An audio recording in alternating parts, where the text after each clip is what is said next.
Olá a todos! Bem-vindos ao Andviscast. Olá a todos, bem-vindos à Blind Sports TV, um canal em streaming dedicado à promoção e valorização do desporto para a deficiência visual.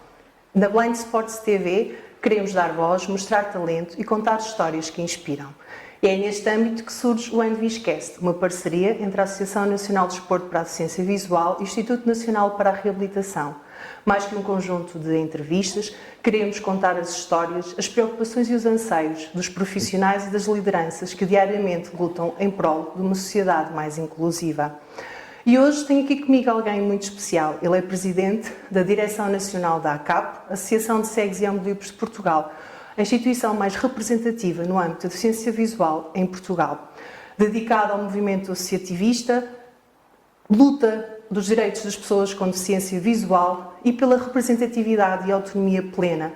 Ele é Rodrigo Santos, uma pessoa que prima pelo diálogo e pela inclusão. Rodrigo, muito obrigado por estar aqui hoje connosco. Olá, obrigado eu. É um gosto estar nesta iniciativa, neste Andviscast, que espero que continue a ser uma montra para aquilo que se vai fazendo de melhor e de mais interessante e que, de uma forma direta ou indireta, impacta o desporto para a deficiência visual. Obrigada por essas queridas palavras e perguntava-lhe, para quem nos acompanha lá em casa, e que possa não conhecer tão bem o que é a ACAP e em que é que ela luta pelos direitos das pessoas com deficiência visual em Portugal.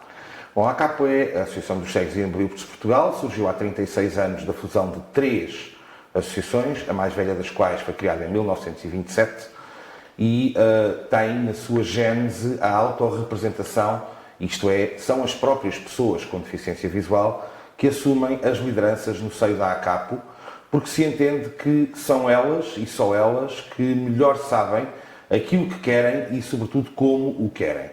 Somos, por isso, herdeiros com quase 100 anos de uma vontade de nada sobre nós sem nós, de uma vontade de nos unirmos em torno de uma causa que é comum, e somos, no âmbito da deficiência visual, a organização que tem também esta missão de representatividade genérica, de organização não governamental de pessoas com deficiência, para representar genericamente a deficiência visual.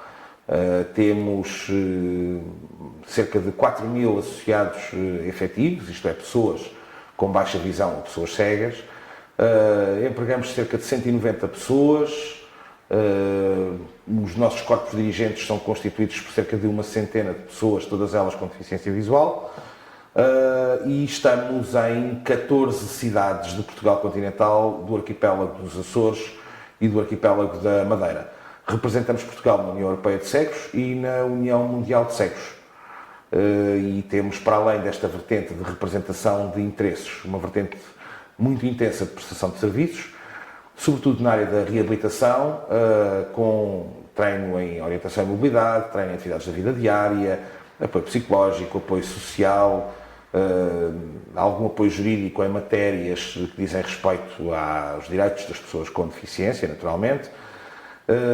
Servimos com os nossos serviços, cerca de 1.900 pessoas todos os anos, às quais ajudamos não só na reabilitação, mas também nos domínios do apoio ao emprego e formação profissional e também do apoio à vida independente, com 3 centros de apoio à vida independente, que servem cerca de 180 pessoas espalhadas por todo o território do continente, ou quase todo o território do continente, sobretudo o centro-norte, está basicamente coberto por esta oferta.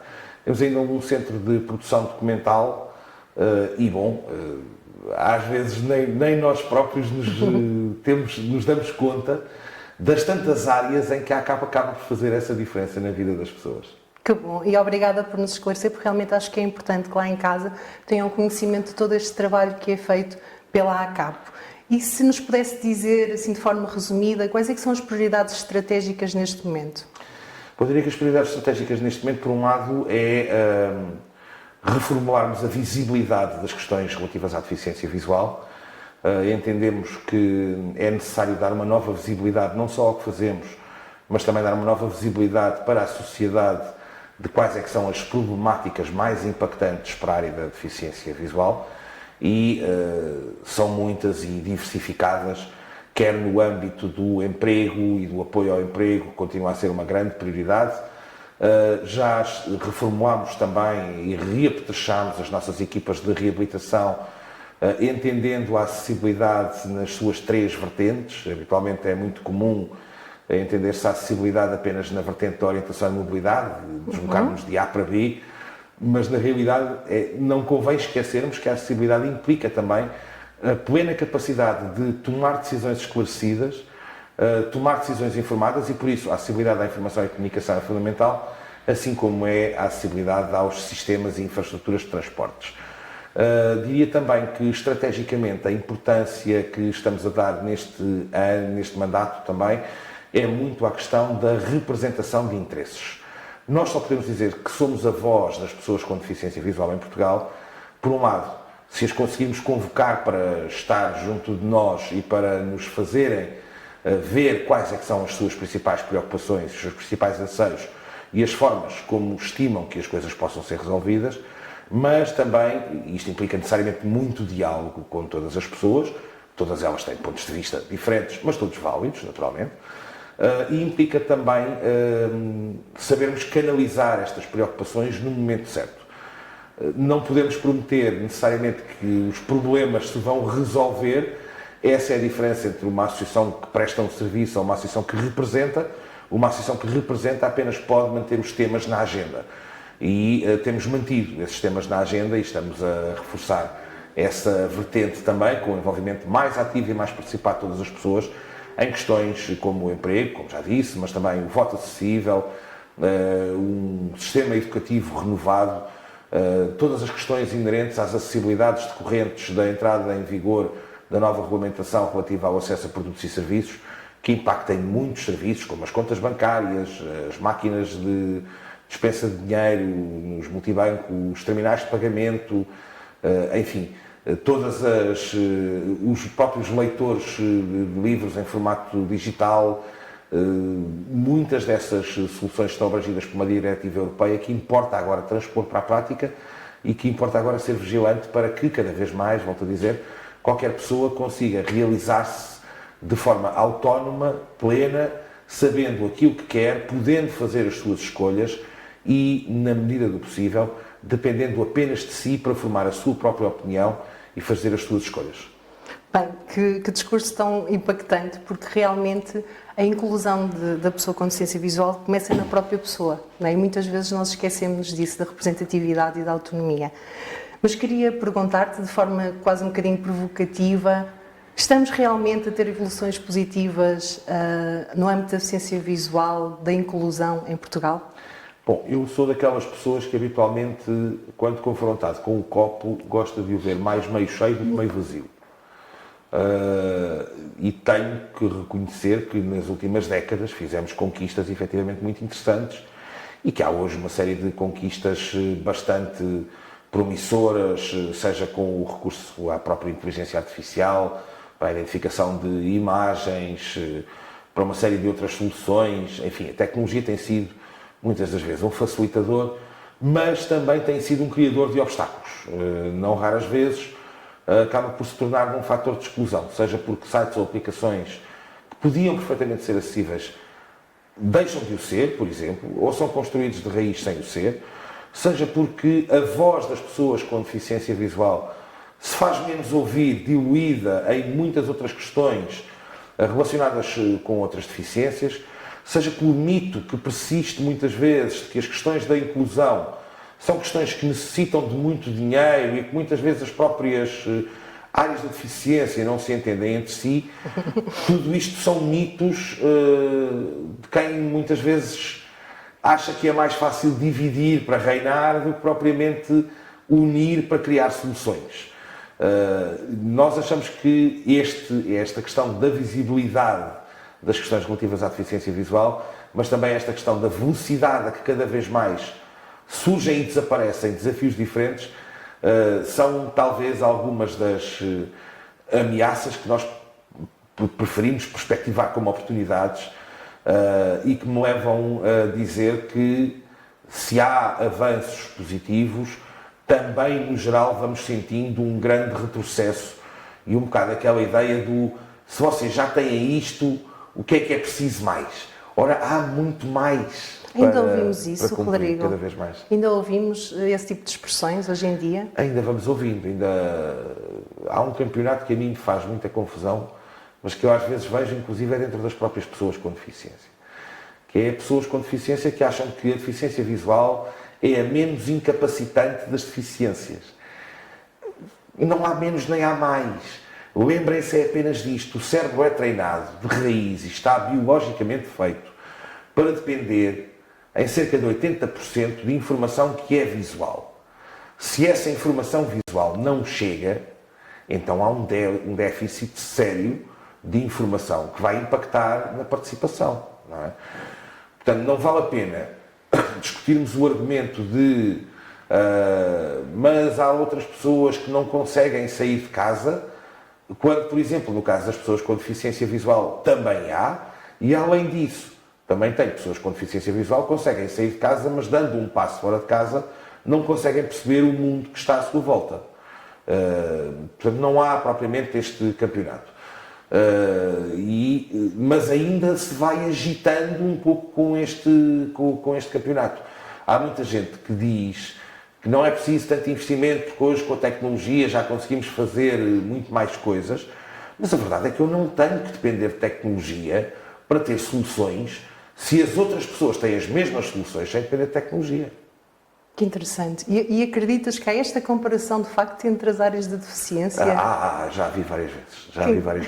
Acho que é muito interessante partilharmos isto, porque por vezes discute-se, vale a pena continuarmos a consciencializar as pessoas, não vale a pena. Estamos a falar de uma sociedade mais empática, menos empática, não é? Principalmente agora no pós-Covid. Eu acho que no pós-Covid estamos a falar de uma sociedade muito menos empática. Muito menos empática, não é? De uma forma geral. Sem dúvida. E também nessa questão das sinergias que tu falas, não é? Que cada vez mais cada um olha para si, em termos individuais e não para o todo. É muito fácil sentar-me no sofá a mandar umas postas de pescada numa rede social ou dizer que sou muito empreendedor por conseguir fazer meia dúzia de coisas com uns vídeos no YouTube ou no TikTok, não é?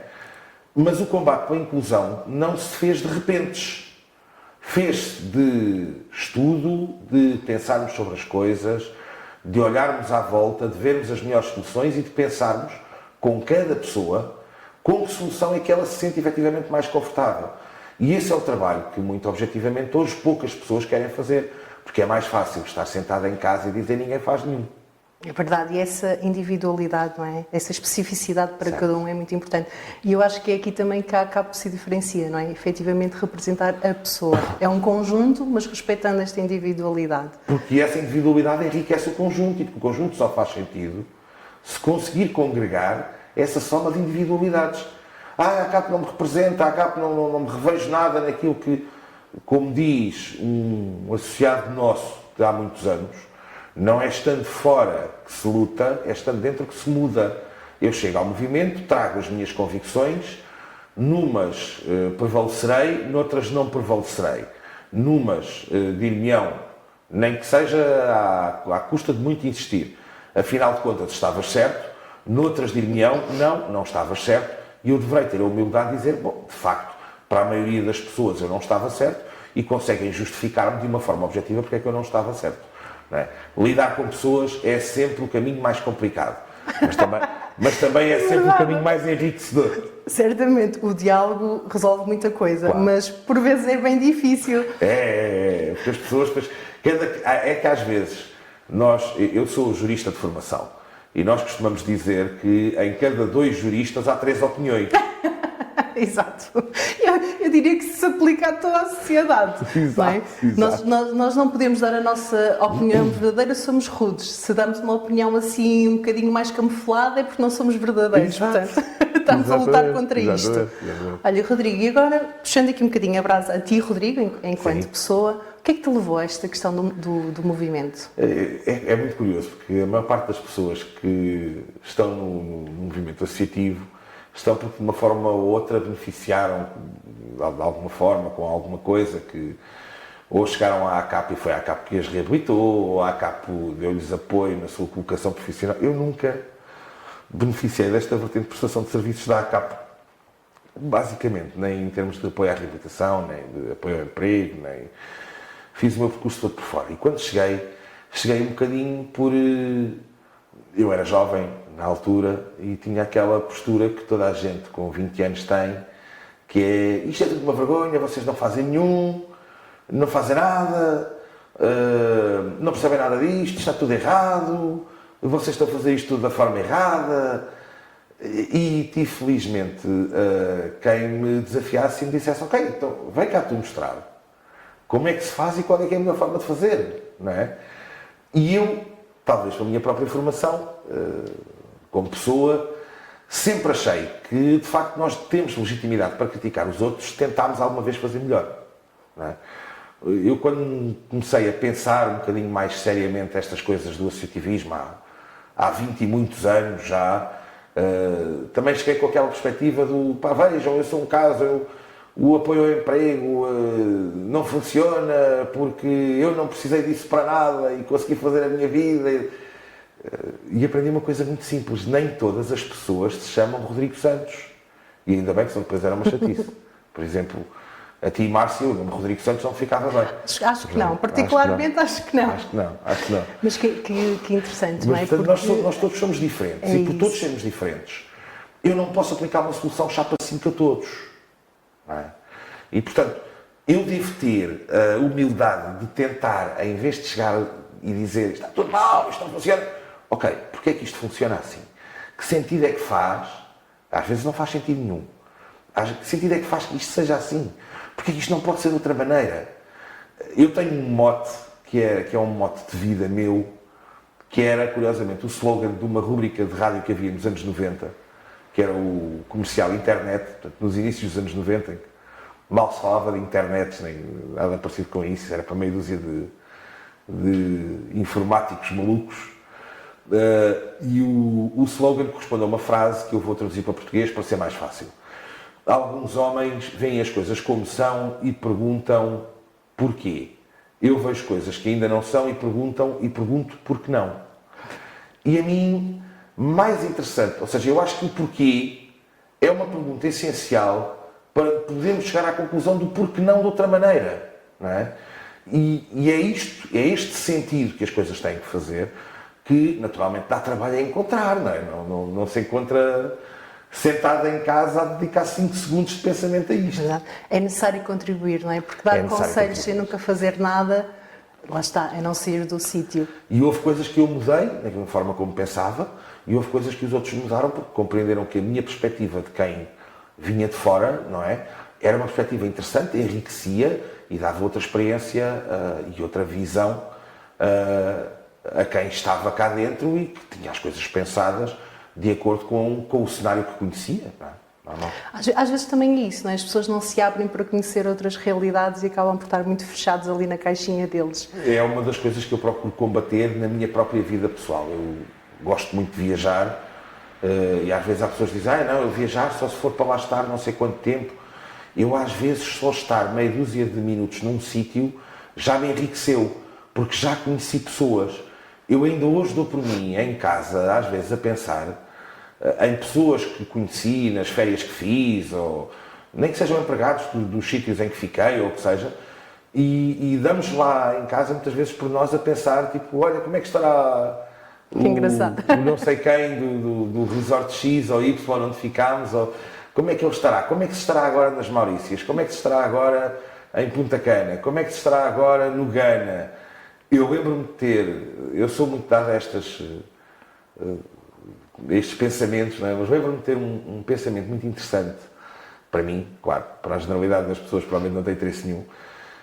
Eu estava a 30 e tal mil pés de altitude num avião, no voo inaugural da TAP de Lisboa para o Ghana, para participar numa reunião de pessoas com deficiência visual, foi o Africa Forum, isto já em 2011, portanto com pessoas cegas de todos os países africanos e uma série de peritos de outras latitudes e de outros países. E eu lembro-me perfeitamente eu nunca tinha ido à África, não conhecia nada da África, e estar a meio do voo e a pensar, é engraçado, abaixo de mim, aquilo que eu sei, tudo o que aqui está é deserto. Deserto, mas aqui também vivem pessoas. Estas pessoas nunca chegarão a conhecer Lisboa, de onde eu venho, e provavelmente nunca chegarão a conhecer Accra, que é a capital do Ghana, para onde eu vou. E eu, muito provavelmente também nunca chegarei a conhecer aquele deserto onde elas estão hoje, que é o dia-a-dia delas. Para isso é preciso pensar. E pensar dá muito trabalho. E Dá, as pessoas mas é normalmente giro, mas é têm giro, preguiça mas é giro. de o fazer. Mas ainda bem que nos partilhas isto. Eu acho que vais inspirar muitas pessoas com deficiência visual que nos estão a ver lá em casa. Mas queria-te perguntar também o contrário, que é, certamente numa área com tanta dificuldade, nunca te apeteceu desistir? Não vou ser hipócrita, não vou dizer, não, tenho uma vontade férrea. Não, eu tenho vida e às vezes é muito ingrato. Nós vemos uma série de obstáculos intransponíveis e às vezes também é ingrato nós vermos que se olha demasiado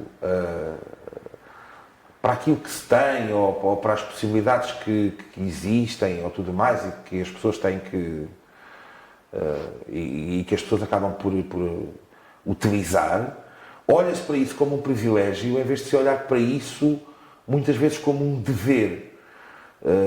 Um exemplo muito prático, eu sempre achei que os problemas que nós, pessoas com deficiência visual, temos em Portugal são extremamente idênticos àqueles que outros têm em Espanha, no Brasil, no Ghana, em Moçambique, na Índia, na China, na Austrália, nos Estados Unidos, na Dinamarca ou na Suécia. As soluções que eles encontraram é que são diferentes. Portanto, se nós conseguirmos ter esse contacto com eles, conhecer as realidades, perceber como é que eles vivem nos países onde vivem, não é? Isso consegue ajudar-nos, a nós próprios, dar-nos mais informação para pensarmos quais é que são as nossas soluções. E cada vez que há uma deslocação, muitas vezes a um país qualquer, por uma ou por outra razão, a primeira reação é a clássica reação portuguesa. Pois, lá vão eles passear, fazer não sei o quê. Mesmo. Eu gostava de perguntar, de forma muito objetiva, quantas pessoas é que se voluntariariam para acordar um dia às 3 e tal da manhã, estar no aeroporto às 5, chegar a Atenas às 4 da tarde desse mesmo dia, começar imediatamente as reuniões, ter o dia seguinte em reuniões e no domingo de manhã voltar a Lisboa, chegar a Lisboa às 8, 9 da noite de um domingo e no dia seguinte estar de manhã a trabalhar no seu posto de trabalho que não tem nada a ver com a deficiência, não é? Quantas pessoas é que se voluntariam para fazer isto? A questão é essa. É Voltamos à pergunta. As pessoas esquecem-se que mesmo o voluntariado, a passear. não é? Dá trabalho, isto dá trabalho, não é só andar no movimento associativista. É que quando se vai ao movimento associativo, eu posso lá estar a fazer figura de corpo presente. Mas então aí é desperdício de dinheiro. Se eu vou lá é para receber, mas também é para dar a minha opinião, naturalmente. Para contribuir, não é? Claro. E quando nós fazemos um trabalho voluntário, eu acho que realmente queremos também servir com excelência, mesmo que não haja uma remuneração por isso, não é? Lógico que sim. Olha, Rodrigo, e nós ouvimos-te por aí a dizer assim muitas vezes que o desporto não é para ti, mas já te apanhamos a jogar showdown numa outra vez. Já fui O que é visto. que o showdown tem de diferente em relação a outras modalidades? Eu acho que, primeiro para isso, temos que ter a perspectiva do que é que no desporto não me atrai. Aquilo que no desporto não me atrai, essencialmente, é a ginástica e a corrida. Ok. São as duas coisas que não me atraem. Tudo o resto, e podemos considerar desporto a natação, podemos considerar desporto a caminhada, tudo o que não puxe demasiado pela minha capacidade física ou pela minha resistência, não é? Aí, eventualmente, podem contar comigo. Porque o associativismo também tem muito de desporto, não é? Vocês fazem isso por desporto. Mas como desporto também há competição. E é normal que haja competição. E é normal que nós queiramos ser os melhores. E é normal que queiramos investir em nós para sermos os melhores e fazermos os melhores. E, portanto, o que o showdown teve de agradável, na experiência que eu tive, em que consegui, na altura com o campeão nacional, consegui meter-lhe um gol, atenção, perdi por 10, mas não interessa. Eu estava lá, eu assisti. Consegui meter-lhe um gol, atenção. Voltamos ao mesmo. O que é que isso me deu? Deu uma questão do, eu não vou ser derrotado a zeros, eu vou tentar fazer, vou tentar aprender e vou tentar jogar da melhor forma para tirar o melhor partido disto. Não é? E o desporto ensina-nos isso e dá-nos essa prática também. Para além dos benefícios de saúde que ele pode ter, mesmo aqueles desportos que eu particularmente não gosto, a ginástica, a corrida e tudo mais, têm inequívocos benefícios de saúde.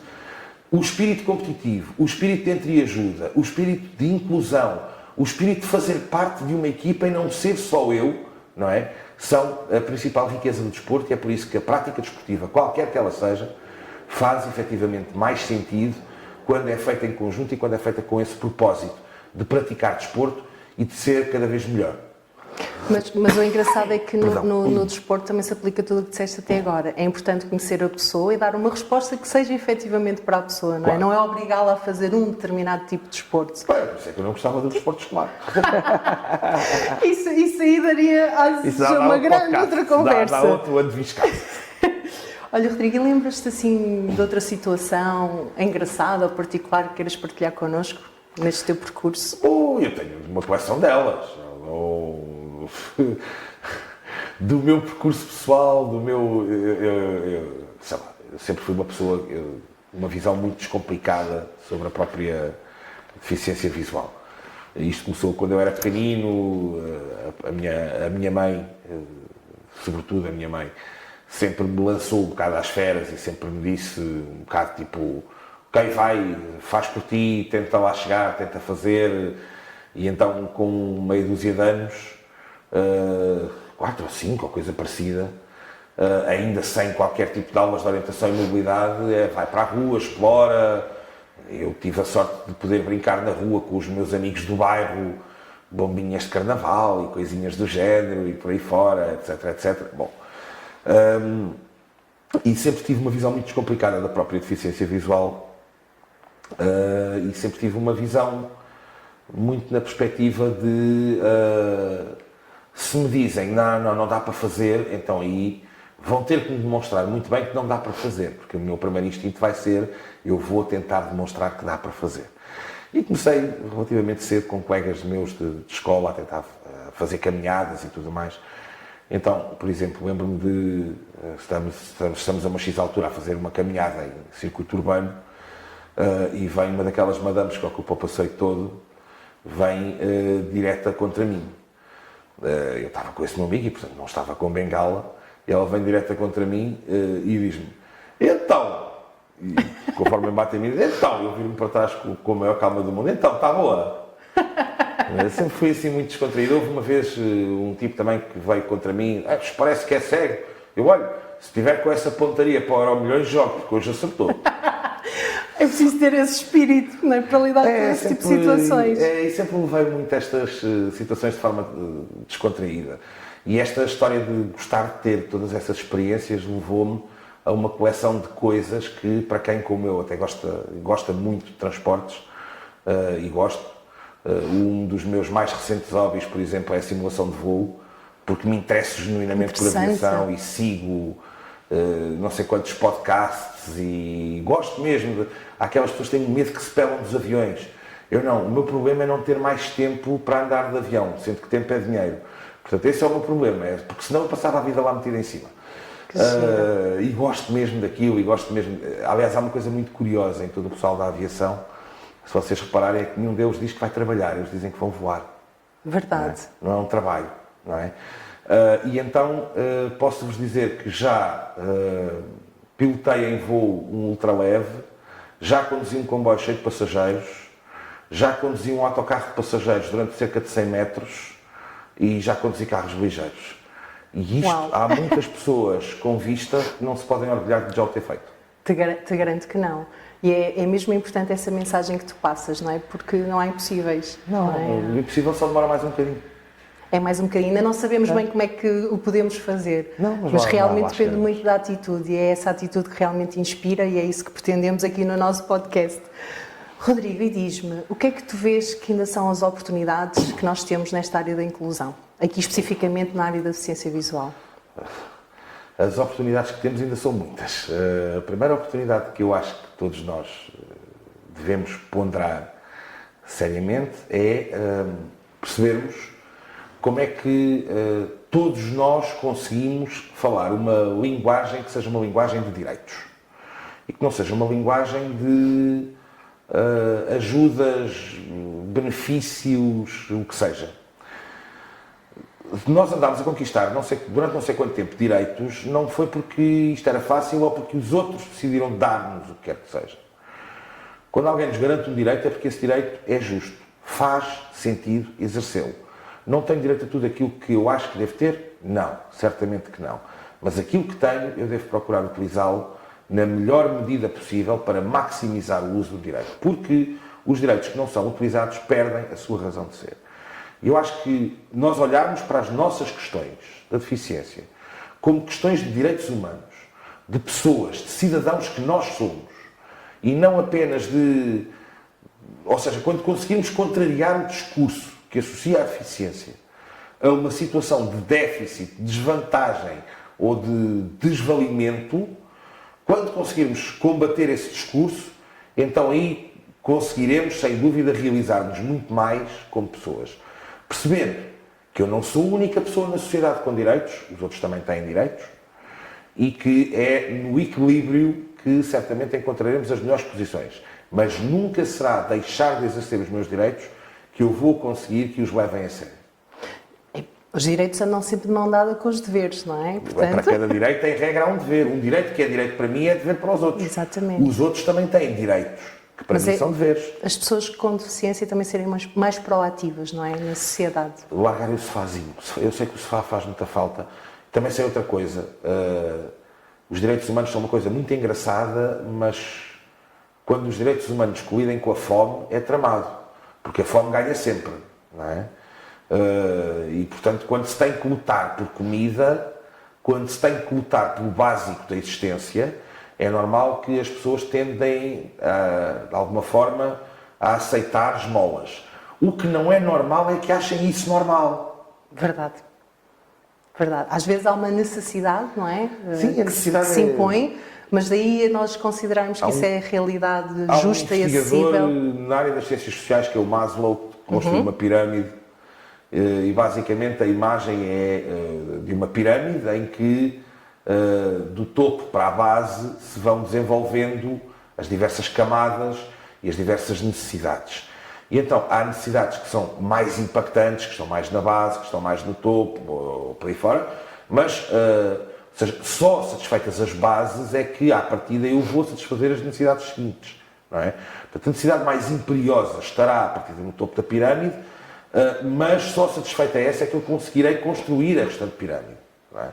E, portanto, eu consigo perceber perfeitamente que falar de acessibilidade, ter informação em não sei quantos formatos, quando eu posso ter outras soluções, seja a menor das preocupações, quando há pessoas que não têm o suficiente para viverem com 2 refeições por dia ou 3 refeições por dia. Porque isso existe.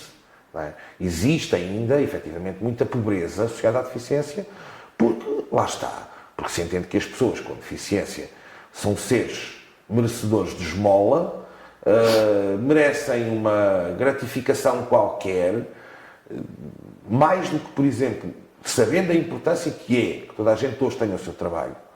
Eu acho que é igualmente importante nós continuarmos a falar que, para além do seu trabalho, as pessoas devem ter direito a progredir nele, a mudar de trabalho, a querer melhor, a sonhar com mais.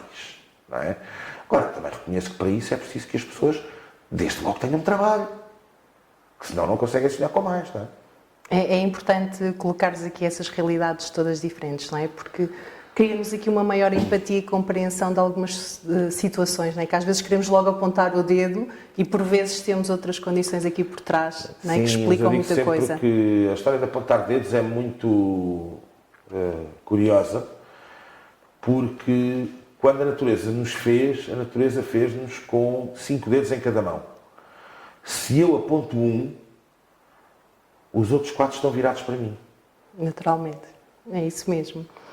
Rodrigo, e já agora na nossa reta final, a Andevis, não é? Que é promotora deste Andeviscast e que esperemos que efetivamente seja algo também para durar e que possa contribuir, tal como tu fizeste agora, que possa contribuir lá em casa para um maior conhecimento e também uma promoção de atitudes mais positivas em relação à deficiência. Mas ela nasce da ACAP, não é? Em 2009, a Andevis nasce da ACAP e tu foste uma das pessoas que acompanhou este percurso, em especial nestes últimos anos, onde crescemos muito, não é? Recebemos grandes provas, o Campeonato Europeu, o Campeonato do Mundo, uma fase final da Champions League. Toda a gente julgava que era impossível. Não é? Toda a gente, principalmente porque o Campeonato da Europa e o Campeonato do Mundo, se bem te lembras, foi ali 15 dias de diferença. Recebemos também uma Assembleia Geral da IPSA, não é? Que é a Federação Internacional que tutela os desportos para a deficiência visual. Tu acreditas que agora o próximo passo poderá ser Los Angeles 2028? É um termo que te diz alguma coisa? A informação passa-se rápido. Muito rápido. Muito então rápido. aqui sabemos tudo muito rápido. Vamos lá descodificar. Los Angeles 2028 foi um desafio, por causa do desafio de Los Angeles 2028. O Los Angeles 2028 foi o desafio que eu próprio inventei no 3 de dezembro para aqueles que não são tão praticantes de desporto nas suas modalidades convencionais, mas que também são praticantes de desportos tão importantes como o vazamento do copo, o corte do chouriço, o enchimento da pança, por exemplo, e encontramos vários dirigentes associativos ligados ao Conselho de Loures, eu, o Presidente da ANDVIS, o ex-Presidente do CPP, o ex-Presidente do INR, todos eles munícipes aqui do Conselho de Loures, onde a ANDVIS tem a sua sede, e então eu estava a dizer, nós temos que fazer umas Olimpíadas para pessoal que já não é grande praticante de desporto, que são, em vez de ser o Los Angeles 2028, deixei o desafio ao Luís Gestas. Vamos fazer o Los Angeles 2028. Só não metam o caracol de saloio, pelo menos para o meu lado, não tem grande nada. Que é tão tradicional aqui em Loures. Que é tão tradicional aqui em Loures, para quem não sabe. Mas tem a sua piada, não é? Porque não podemos esquecer também da parte recreativa, do convívio, da comunidade, não é? Das amizades que se criam também neste tipo de eventos. Os vários praticantes de desporto falarão isto, certamente, com uma grande autoridade, que eu admito que posso não ter, mas a verdade é que quase toda a gente que pratica desporto dirá foi no desporto que arranjei amigos para a vida. Pessoalmente acredito que sim, que tem um grande impacto. Sim, eu não tenho dúvidas, por isso mesmo é que um hino de umas Olimpíadas há uns anos atrás se chamava Amigos para Sempre. Verdade, bem lembrado, exatamente. Obrigada por essa lembrança. E para terminarmos, Rodrigo, é uma pergunta que fazemos a todos os nossos convidados. Se pudesses passar uma... Os meus olhos não dizem nada. A esta altura já não dizem nada. Se pudesses deixar uma mensagem, não é? E tu que trabalhaste na rádio, portanto, em tudo que seja rádios, outdoors, televisão, sim, algo para todo o planeta, o que é que tu dirias? Essa agora apanhou-me de surpresa. Foi uma malandrice agora para encerrarmos aqui. Mas eu gosto disto ainda bem.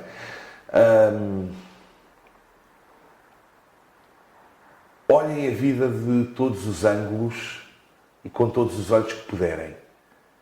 Não vá um dia algum deles falhar-vos, porque nessa altura, mesmo quando isso acontecer, vão descobrir certamente que se os olhos são a porta para o que está dentro de nós, quando se fecha uma porta, abre-se sempre uma janela. Caramba, Rodrigo, que impactante, obrigada. E obrigada por partilhares connosco este teu percurso.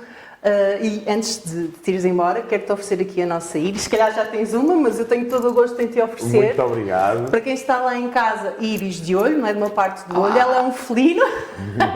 Que tem a ver também com esta questão da coragem no desporto, não é? E da adrenalina que o desporto nos dá.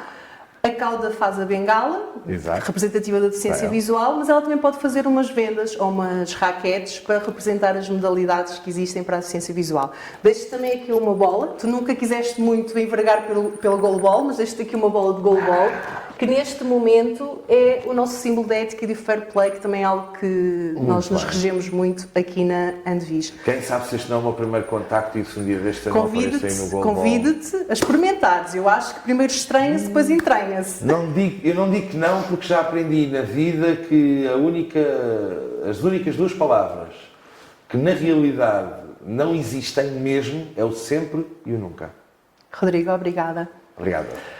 Para quem está a ver e ouvir lá em casa, não se esqueçam de subscrever o canal da Blind Sports TV e continuarem a acompanhar o ANDVIScast. Realmente queremos dar voz e contar histórias que inspiram. Agora também no iTunes e no Spotify, para ouvir quando e onde quiser. Blind Sports TV e ANDVIScast, ver com o coração, incluir com a ação. O meu nome é Márcia Ferreira, até breve.